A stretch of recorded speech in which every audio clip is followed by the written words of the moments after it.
వాళ్ళిద్దరూ ఇష్టపడ్డారు. కలిసి బతుకుదామనుకున్నారు. దానికి పెళ్లి అనే బంధం అవసరం లేదనుకున్నారు. సహజీవనాన్ని మొదలుపెట్టారు. ఒకే దగ్గర 3 ఏళ్లుగా ఉంటున్నారు. ఇక్కడ సీన్ కట్ చేస్తే ఆమె ఓ దుప్పట్లో శవమైంది. అతను ఆ శవం పక్కనే 2 రోజులుగా మద్యం సేవిస్తూ నిద్రపోయాడు. ఇక వారి మధ్య అసలేం జరిగింది? ఈ విషయం బయటికి ఎలా వచ్చింది? తెలుసుకోవాలనుకుంటే లెట్స్ వాచ్.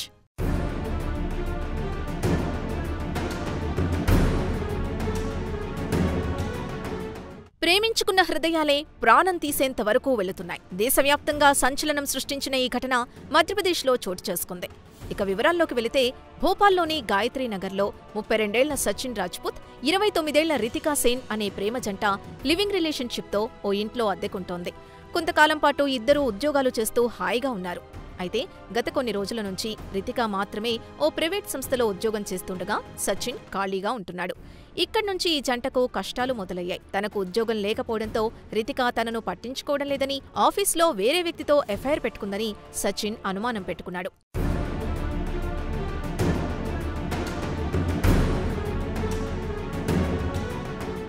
దీంతో వీరిద్దరి మధ్య ప్రతిరోజూ గొడవలయ్యేవి.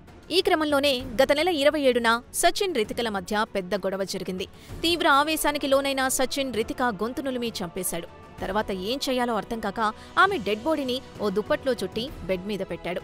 తరువాత విపరీతంగా మద్యం సేవిస్తూ ఆ డెడ్ బాడీ పక్కనే 2 రోజుల పాటు నిద్రపోయాడు.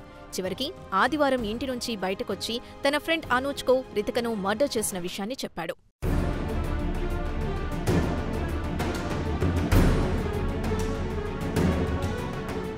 అయితే అప్పటికే సచిన్ బాగా తాగుండడంతో అతడి మాటల్ని ఫ్రెండ్ అనూజ్ నమ్మలేదు.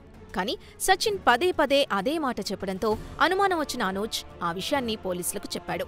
ఘటనా స్థలానికి చేరుకున్న పోలీసులు రితిక డెడ్ బాడీని ఆస్పత్రికి తరలించి సచిన్ని అదుపులోకి తీసుకున్నారు. అయితే అతనికి ఇప్పటికే పెళ్లై 2 పిల్లలున్నట్టుగా పోలీసులు గుర్తించారు.